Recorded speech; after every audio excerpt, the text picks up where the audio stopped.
just doing my devotion this morning. I'm in Psalms 78. And what a picture of Israel and a picture for the U.S. today. It's just phenomenal how much parallel. I mean, we have heard America was founded on biblical principles. Okay, Plymouth Rock programs. Okay, it's history. They're trying to eliminate it, but it's still fact. And we've heard the Bible. We have churches. We have preachers. We have Christians all throughout the land. And we've told our kids. Now, some of our kids listen and some of our kids don't. But we have that privilege and that responsibility. And it talks about a verse right here in verse 6, that the generation to come might know, and even the children which should not be born yet, would also arise and declare them to their children. So there's like 3-4 generations. There's another passage in 2 Timothy 2:2 where Paul is actually retelling the same story. And this chapter 78, okay, is retelling Israel and how it escaped from Pharaoh and what they did and didn't do when they were in the wilderness. I mean, they complained a lot. God would come in and bring manna, and oh man, we're sick and tired of eating this angel food. They were so disgruntled, they were so filled up with their own lust and self desires and everything that they never got the big picture that God was going to take care of them. I mean, in the wilderness, we can't even fathom. Every morning, okay, there's a pillar of a cloud.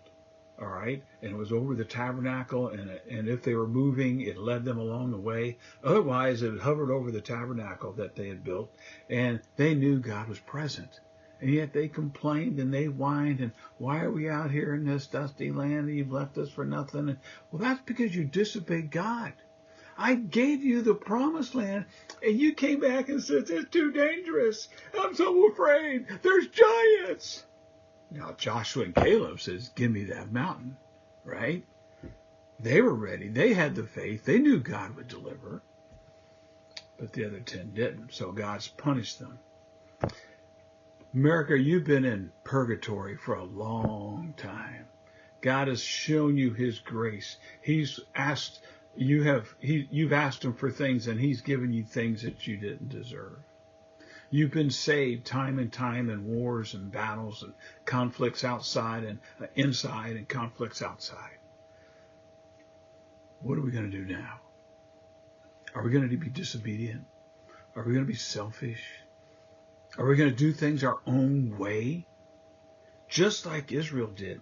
This is like 3 pages in my Bible, reciting all the foolishness and self-centeredness and greed and lust.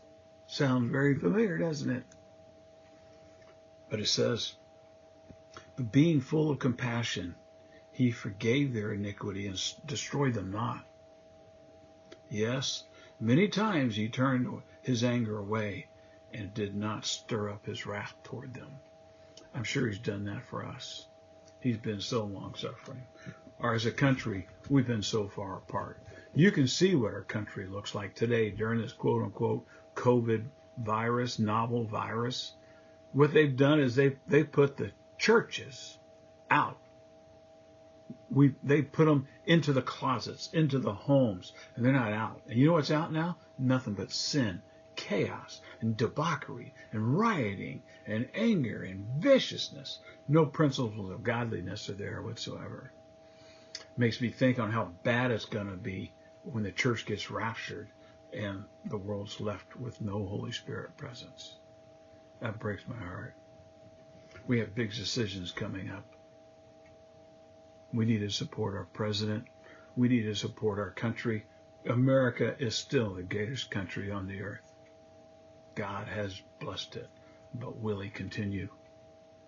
I don't know.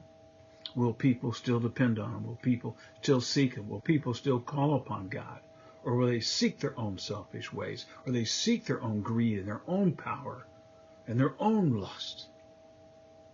It's up to us to decide. You know, we're the only country in the world that lets you do that. I'm Jim Willis, and I'm just wondering. Have a great day.